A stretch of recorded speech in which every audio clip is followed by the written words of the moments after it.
ketika semut menjadi semut, ketika burung menjadi burung, ketika ikan menjadi ikan, ketika mereka memerankan peran yang Allah amanatkan kepada mereka secara baik, maka kita akan menyaksikan di situ ada kemuliaan Allah yang nampak. Ketika kita menyaksikan seekor burung berkicau,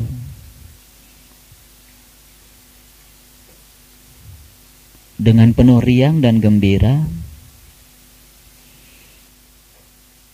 ternyata kicauan burung itu juga berpengaruh kepada kita. Lalu kita merasakan keindahan yang luar biasa. Ketika kita merasakan keindahan dari kicauan burung, ternyata kita langsung tersadar bukan kepada burung, tapi kita tersadar kepada yang telah menciptakan burung. Ketika kita tersadar kepada yang menciptakan burung, berarti saat itu sesungguhnya Allah telah berhasil menciptakan burung untuk mewujudkan kemuliaannya. Jadi burung saat itu sedang digunakan untuk mewujudkan kemuliaannya. Karena Allah ingin agar dirinya dikenali sebagai Tuhan yang maha indah, Tuhan yang maha mulia. Lalu keindahannya itu beliau tampakkan, salah satunya di burung tadi. Kapan burung itu bisa menampakkan kemuliaan Allah? Ketika burung sedang memerankan diri sebagai burung. Ketika dia menjadi burung, ketika semut menjadi semut, ketika lebah menjadi lebah, saat itulah kemuliaan Allah akan nampak. Demikian juga kemuliaan Allah yang ada pada diri manusia. Jadi kemuliaan Allah itu akan nampak pada diri manusia ketika manusia menjadi manusia. Ngerti? Ya. Jadi ketika manusia menjadi manusia, disitulah kemuliaan Allah akan nampak. Kita melihat Rahman dan Rahimnya Allah. Kita melihat pengasihnya Allah. Kita melihat penyayangnya Allah. Bukan sekedar melihat, bahkan kita bisa merasakannya. Kalau begitu, apa sesungguhnya kita ada di sini? Kita ada di sini sesungguhnya untuk memerankan kemuliaan Allah. Untuk memamerkan kemuliaan Allah. Untuk menampakkan kemuliaan Allah. Sehingga kita semua itu punya tugas untuk memuliakan Allah dengan cara menampakkan kemuliaannya pada diri kita masing-masing. Jadi tugas kita adalah memuliakan Allah dengan cara menampakkan kemuliaannya pada diri kita masing-masing. Bisa dibayangkan kalau setiap manusia sudah memerankan diri sebagai manusia, memerankan kemuliaan Allah, memamerkan kemuliaan Allah pada dirinya, agar semua orang yang melihat dirinya melihat kemuliaan Allah, disitulah kita akan menyaksikan Al-Jamal, Al-Jalal, Al-Qahar. Allah nampak pada diri kita, sehingga kita ini menjadi gambarannya Allah. Itu sebabnya di dalam Quran surat Ar-Ra'd yang pernah kita bahas pada kesempatan yang lalu, saya akan coba mengulang sedikit, ya. Di dalam Quran surat Ar-Ra'd ayat 19 sampai ayat yang ke-22, ya. Ayat 19 sampai ayat yang ke-22 surat Ar-Ra'd, surat yang ke-13. Allah Subhanahu wa taala di situ, ya, menjelaskan tentang ciri-ciri orang yang telah mencapai lub. Ciri-ciri orang yang telah mencapai, ya, pusatnya qalbu, yang telah beririsan dengan wilayah syir. Salah satu cirinya, ya, di ayat yang ke-20 Allah katakan, alladzina yufuna bi ahdillahi wa la yanquduna misyak, yaitu orang-orang yang memiliki komitmen. Ya, komitmen itu ditunjukkan dengan ya memenuhi janji dia kepada Allah dan tidak pernah merusak perjanjian. Itu salah satu yang ciri yang pertama. Ciri yang kedua, ya, walladzina yasiluna ma amarallahu bihi, orang-orang yang suka menghubungkan apa-apa yang Allah perintahkan kepadanya supaya dihubungkan. Yasiluna. Jadi kita harus selalu menjaga hubungan. Hubungan itu ada 3. Hablum minan nafs, hubungan dengan diri pribadi kita. Hablum minan nas, hubungan dengan sesama. Dan hablum minallah, hubungan dengan Allah. Nah, orang-orang yang tidak sukses menjaga hubungan yang 3 itu, Allah katakan dalam Al-Quran, durribat alaihimudillah, maka kepadanya akan ditimpakan kesesatan. Apa hubungannya tidak membangun hubungan baik dengan kesesatan? Karena setiap kesesatan itu pasti berujung dengan neraka. Kullu bid'atin dolalah wa kullu dolalatin finnar. Ya. Jadi setiap yang dolah itu pasti neraka. Kenapa? Neraka itu terpisah dari Allah. Neraka itu tidak bisa kembali kepada Allah. Kalau neraka tidak bisa kembali kepada Allah, berarti orang yang tersesat jelas dia terjauh dari Allah. Masuk akal. Nah, orang-orang yang tidak pintar menjaga hubungan dengan dirinya, dengan sesama dan dengan Allah, maka dia akan terkena dillah, atau akan terkena kesesatan. Kesesatan dalam menuju Tuhan. Ya, kecil-kecilan saja. Ya, di lingkungan kecil seperti ini, kalau kita terus bisa menjaga hubungan baik kita, ya, di majelis taklim seperti ini, pasti kan ada kerinduan untuk datang ke sini. Kerinduan untuk bertemu dengan sesama sahabat, kerinduan untuk mendengarkan kajian-kajian, kerinduan untuk bisa bersilaturahim. Dari kerinduan itu kan selalu ada angin baru, selalu ada energi baru, selalu ada semangat baru untuk selalu memperbaiki keadaan kita. Kemudian yang berikutnya, ciri yang ketiga, ya.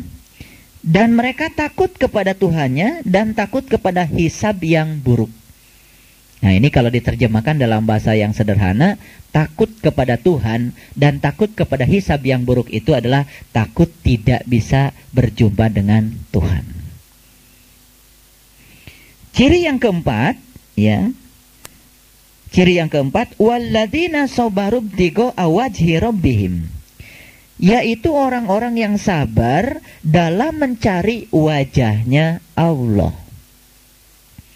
Nah, mencari wajah Allah itu ada 2. Mencari wajah Allah yang hakikat dan mencari wajah Allah yang syariat. Bagaimana cara mencari wajah Allah yang syariat? Cara mencari wajah Allah yang syariat adalah dengan cara tidak mencari. Maka kita akan menemukan. Itu wajah Allah yang syariat, yang nampak oleh pandangan kolbu kita. Itu wajah Allah yang syariat. Sabar dalam mencari wajah Allah yang syariat dengan cara tidak mencari, maka kita selalu menemukan wajahnya.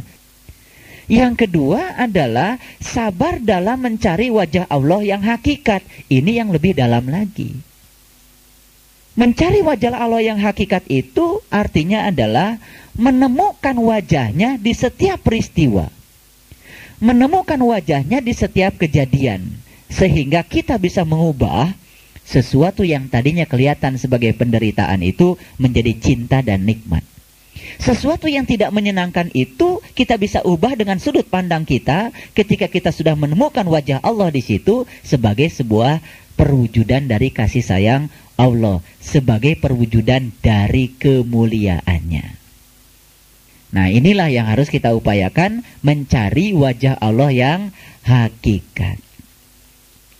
Nah, orang-orang yang selalu sadar bahwa dia sedang mencari wajah Allah yang hakikat, Maka orang-orang yang seperti ini, insya Allah di dalam kehidupannya tidak akan pernah menemukan kenyamanan hidup.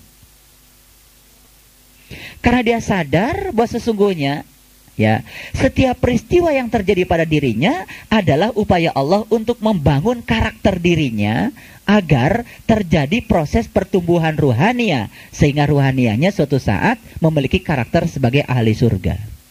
Ujung-ujungnya kita kembali kepada Allah, menyatu dengan Allah. Supaya menyatu dan kembali kepada Allah berarti kita harus memiliki karakter Allah. Nah, agar kita memiliki karakter Allah, maka Allah akan menguji kita dengan ketidaknyamanan untuk membangun karakter itu. Kan ternyata kenyamanan itu tidak selalu membangun karakter. Jadi jelas kalau Allah mengatakan bahwa orang yang beriman itu tidak akan dibiarkan untuk mengatakan dirinya beriman sebelum dia dibangun karakternya dengan ketidaknyamanan. Tapi ketidaknyamanan itu ketika dilihat dari sudut pandang sebagai proses pembangunan karakter, itu akan berubah menjadi sebuah kenyamanan. Gak pusing ya? Karena saya ini berbicara bahasa rasa, bukan berbicara bahasa filsafat, karena saya bukan ahli filsafat. Cuman saya mencoba mencari padanan kata yang tepat untuk menyajikan apa yang saya rasakan, apa yang saya pahami sebagai sebuah pemahaman spiritual. Jadi ketika seseorang berangan-angan di dalam kehidupannya untuk menemukan kenyamanan hidup, sudah salah itu dari sudut pandang ketuhanan. Padahal selama ini itu yang kita cari, itu yang saya rasakan. Semakin kita mencari kenyamanan hidup, semakin melekat di sana ketidaknyamanan hidup. Karena proses pencarian kenyamanan itu pasti akan berujung ketidaknyamanan. Karena kenyamanan itu tidak akan pernah kita dapat. Kecuali orang-orang yang di dalam Quran dikatakan innal ladzina la yarju liqa'ana waradu bil hayatid dunya. Orang-orang yang tidak mau jumpa dengan Tuhan karena dia sudah merasa puas dengan kehidupan dunia, maka dia akan dibiarkan dalam kenyamanan duniawi. Tapi orang-orang yang selalu ingin memiliki karakter Tuhan. Nah, ini karakter Tuhan. Kalau dalam bahasa Quran, kita itu harus menjadi Muhammad, ya kan? Kita harus menjadi seperti Muhammad. Karena Muhammad itu sebagai sebuah perwujudan sifat-sifat Allah yang paling sempurna. Nah, kalau seorang Muhammad itu sudah mampu mewujudkan sifat Allah yang paling sempurna, maka yang terpancar dari diri seorang Muhammad kan kemuliaan Allah. Sehingga setiap orang yang bertemu dengan Muhammad pasti akan mengagumi Allahnya, bukan mengagumi Muhammadnya. Itulah tugas kita. Bagaimana orang melihat kita terkagum-kagum pada Tuhan kita. Kalau kita mampu memperagakan kemuliaannya pada diri kita. Tapi kalau kita gagal memamerkan kemuliaan Allah pada diri kita, kan yang akan terjadi? Orang akan terhijab dari Allah oleh kita. Berarti kita telah menjadi lantaran terhijabnya orang lain kepada Allah. Itu berdosa. Misalnya, ahli fitnah, ahli menggunjing, ahli kejelekan, yang nampak itu buruk semua. Dia telah menghijab Allah. Karena dia tidak bisa menampakkan kemuliaan Allah lewat dirinya. Itu berdosa itu. Bagi kita yang sudah belajar spiritual pada tingkat ini, dosa itu bukan terletak pada, wah itu dosa memfitnah, bukan.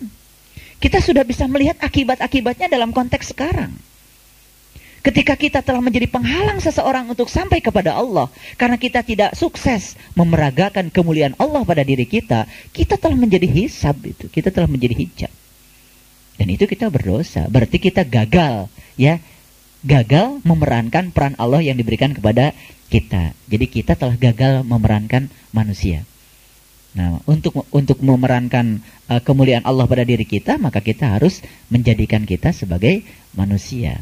Nah, makanya sebutan manusia di Quran kan tidak sembarangan, tidak sembarangan, Sebutan manusia itu adalah untuk mereka yang sudah bisa menyatukan jiwa dan raganya untuk bisa melayani Allah.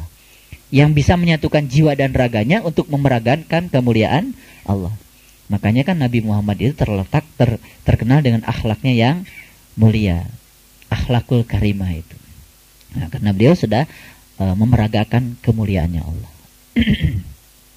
Nah, jadi di dalam Quran surat Ar-Ra'd itu tugas kita adalah menemukan wajah Allah yang syariat, juga menemukan wajah Allah yang hakikat.